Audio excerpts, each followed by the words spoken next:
ഞാൻ പാട്ട് കേട്ടിട്ട് ലൈക്ക് അരമണിക്കൂറോളം ഉണ്ട് ട്രാവൽ. സോ പാട്ട് കേട്ടിട്ട് trying to remember the steps. ഞാൻ ഇതിന് മുന്നേ പെർഫോം ചെയ്തതൊന്നുമല്ല, ഫസ്റ്റ് ടൈം എവിടെയാണ് പെർഫോം ചെയ്യുന്നത്. അപ്പോൾ I'm trying to remember the steps. എൻ്റെ മസിൽ മെമ്മറി ഒന്നും ഇല്ല അതുകൊണ്ട്. അപ്പോൾ I'm little nervous though. I'm not flexing this, okay. സാഹചര്യത്തിൻ്റെ സമ്മർദ്ദം. ഇന്ന് എനിക്ക് ഒരു തമിഴ് സംഘത്തിൻ്റെ പരിപാടിയുണ്ട്, ഡാൻസ് ചെയ്യണം പോയിട്ട്. പക്ഷെ ഞാനൊന്നും പ്രിപ്പയർഡ് അല്ല, എനിക്കൊരു ഐഡിയ ഇല്ല എന്ത് ചെയ്യുമെന്ന്. വാലെഴുതി കൊളായോ എന്നൊരു സംശയം. കുഴപ്പമില്ലായിരിക്കും അല്ലേ? ഒന്നിനും സമയമുള്ള കൊണ്ട് എൻ്റെ ഐബ്രോസ് ഞാൻ ഷേപ്പ് പോലും ചെയ്തിട്ടില്ല, നെയിൽ പോളിഷ് മാറിയിട്ടില്ല. ഇനി എനിക്കിത് ചെയ്യുമെന്ന് പോലും അറിയില്ല. ഐബ്രോസ് ഞാൻ എന്തായാലും ചെയ്യാൻ പോകുന്നില്ല. നെയിൽ പോളിഷ് സമയമുണ്ടെങ്കിൽ അതെങ്കിൽ മിനിമം മാറ്റണം പോണേന് മുന്നേ. 2 മൂക്കിന് ചക്ക പോലത്തെ മൂക്കുത്തി ഞാൻ ആദ്യമായിട്ട് ഇടുന്നത്, അല്ലെങ്കിൽ ഒന്ന് കുറച്ച് ചെറുതായിരിക്കും. കുഴപ്പം എല്ലാവർക്കുമായിരിക്കുമല്ലേ. അങ്ങനെ മുഖം ഏകദേശം സെറ്റായി എന്ന് വിചാരിക്കുന്നു. ഇനിയിപ്പോൾ അവിടെ പോയിട്ട് ഡ്രസ്സ് മാറണം. സാരിയാണ് ഉടുക്കുന്നത്, അതൊരു ഹാഫ് ലൈക്ക് പ്രാക്ടീസ് സാരി പോലെ ഉടുക്കാനാണ് ഞാൻ ഉദ്ദേശിക്കുന്നത്. എന്താവോ എന്തോ. അങ്ങനെ ഒരുങ്ങിപ്പിടിച്ച് അവിടെ എത്തുമ്പോഴേക്കും കുറച്ച് ലേറ്റ് ആയിട്ടുണ്ടായിരുന്നു. കാരണം അതെനിക്ക് പറ്റിയ ചെറിയൊരു അബദ്ധമാണ്.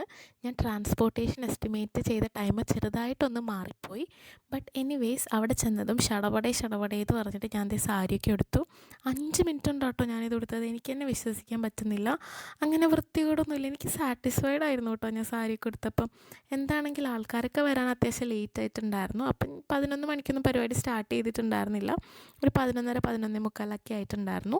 നല്ലൊരു കമ്മ്യൂണിറ്റി ആയിരുന്നു. പോളണ്ടിൽ നിന്ന് വന്ന പ്രൊഫഷണൽ ഭരതനാട്യം ഡാൻസറാണിത്.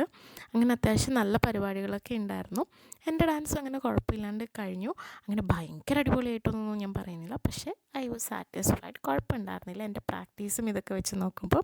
പിന്നെ ഇതൊക്കെ കഴിഞ്ഞിട്ട് ഞങ്ങളുടെ മെയിൻ കലാപരിപാടികളാണല്ലോ ഈ ഫുഡെന്ന് പറയുന്നത്. സൂപ്പർ ഫുഡായിരുന്നു, വയറ് നിറഞ്ഞ് പൊട്ടാറായിട്ടുണ്ടായിരുന്നു, അത്രയും വെറൈറ്റീസ് ഉണ്ടായിരുന്നു. അങ്ങനെ ഫുഡും കഴിഞ്ഞ് ഡെസേർട്ടൊക്കെ കഴിഞ്ഞിട്ട് ഞാൻ എൻ്റെ ഡാൻസ് ക്ലാസ് എടുക്കാൻ വേണ്ടി പോയി. ഇനീഷ്യലി ഞാനത് നെക്സ്റ്റ് ഡേയിലേക്ക് പോസ്റ്റ്പോണ്ട് ചെയ്തെങ്കിലും പിന്നെ അത് നല്ല ദൂരമാണ് ഞാൻ നിൽക്കുന്ന സ്ഥലത്തുനിന്ന്. ഈ പറഞ്ഞ സ്ഥലത്തുനിന്ന്, ഈ പരിപാടിയുള്ള സ്ഥലത്തുനിന്ന് അത്ര ദൂരമില്ല. അപ്പം ഞാൻ വിചാരിച്ചു എന്നാൽ പിന്നെ അതും കൂടെ കഴിഞ്ഞിട്ട് നെക്സ്റ്റ് ഡേ റെസ്റ്റ് എടുക്കാമല്ലോ വീട്ടിലിരുന്നിട്ട്. റെസ്റ്റ് മീൻസ് വീട്ടിലെ പണികൾ. അങ്ങനെ ഡാൻസൊക്കെ കഴിഞ്ഞിട്ട് ഞാൻ നേരെ ദുവമോൽ പോയി. അപ്പോൾ അവിടുന്ന് മീറ്റ് ചെയ്ത കുറച്ച് പിള്ളേരുണ്ടായിരുന്നു. പറയാച്ച ഇവരൊക്കെ ജെൻസിയും ജെൻ ആൽഫയൊക്കെയാണ്. പക്ഷേ എനിക്കങ്ങനെ വലിയ പ്രശ്നമൊന്നും തോന്നിയില്ല കേട്ടോ ഇവരുമായിട്ട് മിങ്കിൾ ചെയ്യാനായിട്ട്. നല്ല സെറ്റ് വൈബായിരുന്നു. ആ പോളണ്ടിൽ നിന്ന് വന്ന കാര്യം ഇവിടെ ഫസ്റ്റ് ടൈമാണ്. അപ്പോൾ അവൾക്കൊന്ന് ചുമ്മാ മിലാൻ ചുറ്റിക്കാണിക്കലായിരുന്നു ഞങ്ങളുടെ ഉദ്ദേശം. അങ്ങനെ ഞങ്ങൾ നടന്ന് തളർന്ന് ഒരു ജലാത്ത ഷോപ്പൊക്കെ കണ്ടുപിടിച്ച് അവിടുന്ന് ജലാറ്റോ ഒക്കെ കഴിച്ചു. എന്തായാലും നല്ല വൈബായിരുന്നു. ഫസ്റ്റ് ടൈം മീറ്റ് ചെയ്യുകയാണ് ഈ പിള്ളേരെങ്കിലും ഉണ്ടല്ലോ. അങ്ങനെ ഒരു ഫസ്റ്റ് ടൈം മീറ്റിൻ്റെ ഒരു ഇതൊന്നും തോന്നിയില്ല. അപ്പോൾ അത്രയൊക്കെ ഉണ്ടായിരുന്നുള്ളൂ. വളരെ നല്ലൊരു ഡേ ആയിരുന്നു. സോ നെക്സ്റ്റ് വീഡിയോ കാണാം. ചാओ.